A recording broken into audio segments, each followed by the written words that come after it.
Welcome back to another video, and a finance video at that. I thought I will call this a financial reset, seeing that we're still in the beginning of 2022, and I'm hoping that a lot of you have prioritized or sat down with yourself and really looked into your finance goals this year. I know a lot of us who watch my finance videos want to get out of debt and is on this debt-free journey with me.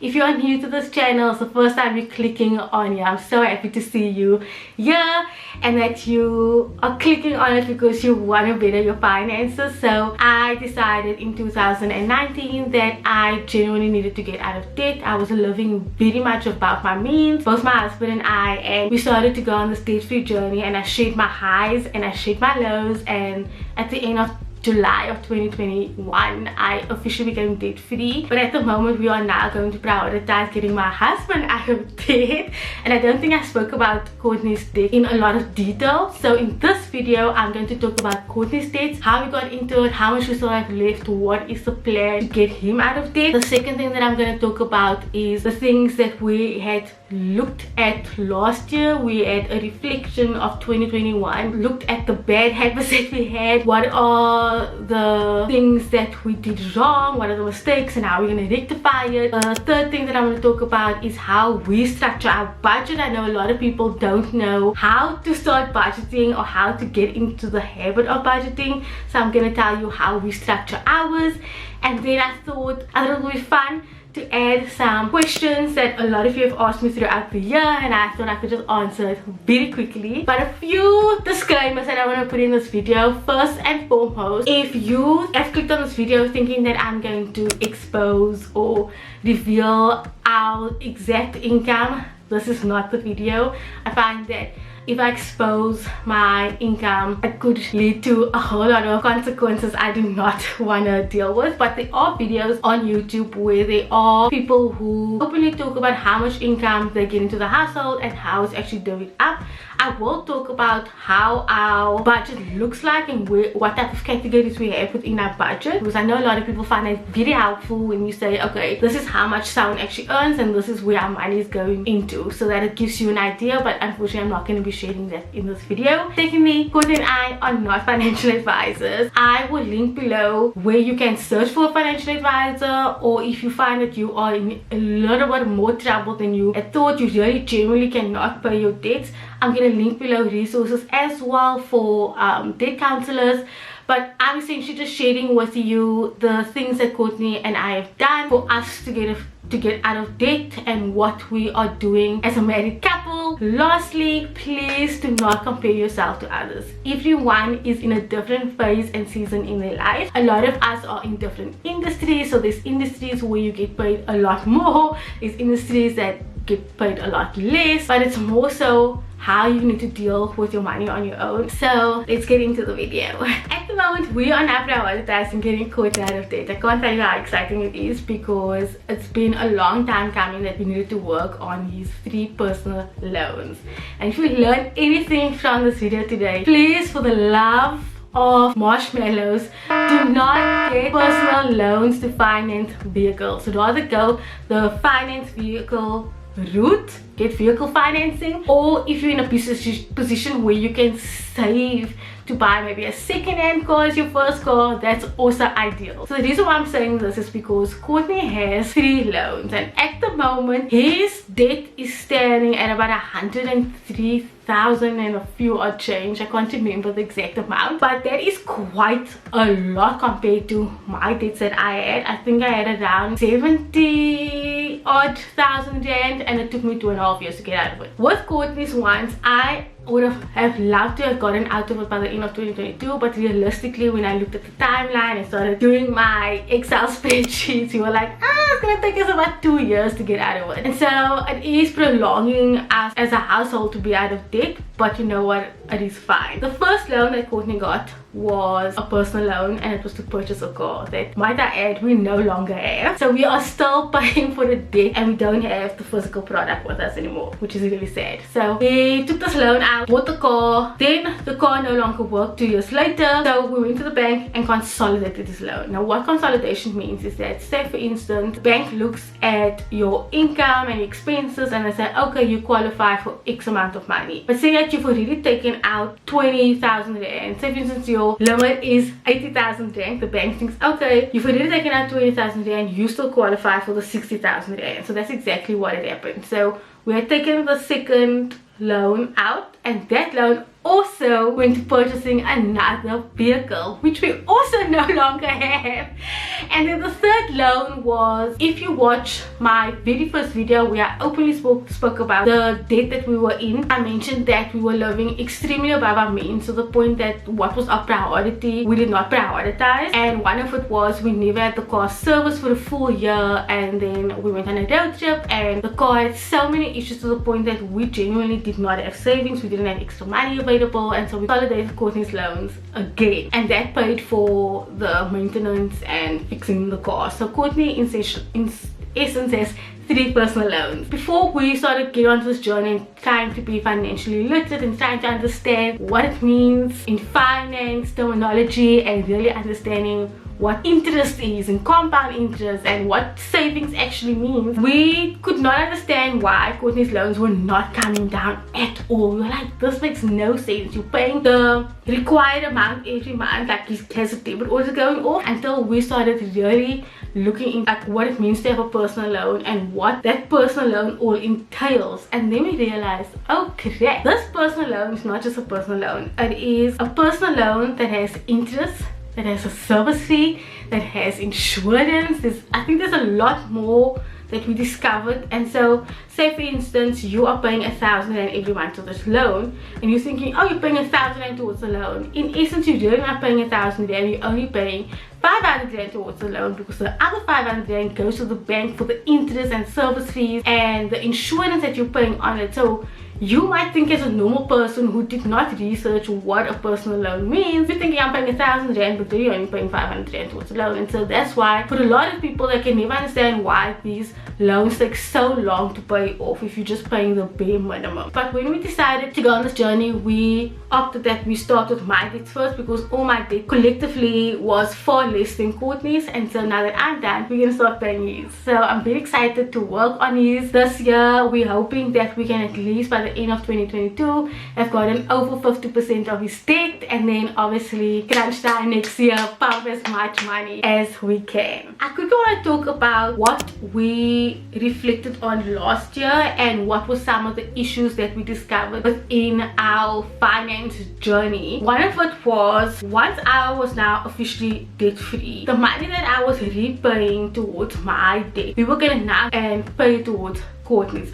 You know, it's easy. You know, once you're done with that, you just take that money and move it along to your next day. But we then discovered that the money essentially evaporated. That extra disposable money that was now made available was completely gone. We sat down and we realized the reason why it was gone was because this extra money was now covering our living inflation. Essentially, living inflation is things that you need to survive, like your recurring expenses that have increased. We all know food has gone up. We've seen it. We see it every time we're at the till, and so our grocery budget needed to increase in order to keep up with the food inflation. So a portion of that money went to there. Then petrol kept going up, as we've all seen, and so our petrol category had to go up. Well, how did it have to go up? It took money from here. Eventually the money that you thought you had available is now no longer there because it's covering this inflation, and so it's putting us a little bit in a pickle in terms of having this chunk of money go towards there. Which brings us to the next point. So how are we actually going to pay this extra money? Once we have done paid all our stuff, we kind of have like a balance of what is left. From that balance, we'll say 2/3 of that money is going towards paying Courtney's loans. We have a savings account and we have an emergency fund. Now people, our emergency fund essentially is only going to be used for 2 reasons. One, major medical expenses, and I say this in terms of like a surgery or something like that because I don't have medical aid, only my husband has medical aid. I know, super weird, but that's the reality of our finances. And then the next one is one of us get retrenched, and that's like the worst thing that can happen in life. Emergency funds essentially is 3 to 6 months worth of your recurring expenses.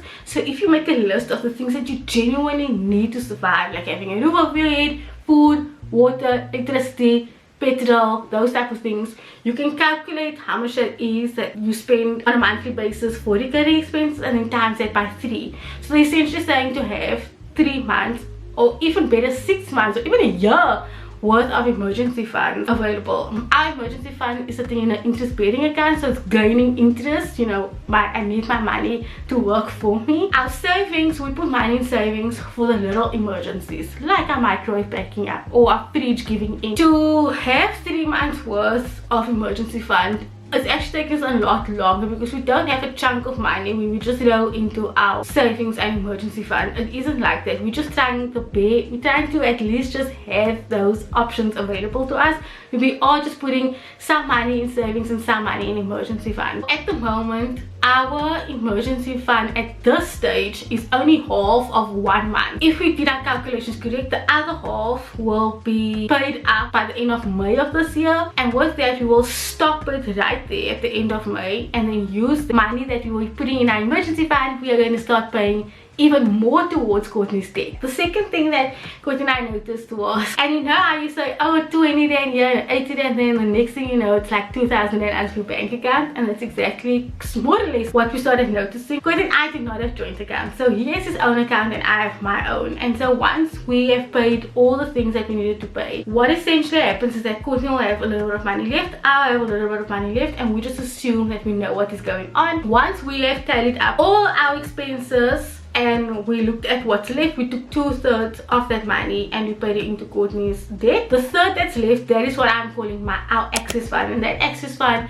allows us to have small pleasures in life. So if that 1/3 is 1,000 rand, that 1,000 rand goes into this new account which I opened now, and Courtney has a joint card to it, like a dual card. There's 1,000 rand, and if that 1,000 rand is done, it is done. If a friend wants to invite us for a braai or invite us to go somewhere, we can easily say no, we just genuinely do not have the money. It was not part of the budget. So I know a lot of you find budgeting extremely daunting. Budgeting is something that you at least know where exactly your money is going, because a lot of us in the middle of the month, what happened to my money? And then we start realizing, oh, it was 100 rand there and 80 rand there, and next thing you know, you spend 2,000 rand on frivolous things. But how we structure our budget is as follow. We have 3 incomes coming in our household. I have 2 jobs, my husband has 1. This is how much money is now in the household. If you are looking for a template, I will link my Excel spreadsheet template below. You can use it. That's a template that I would use as a starting point. So we have our income, and then I list out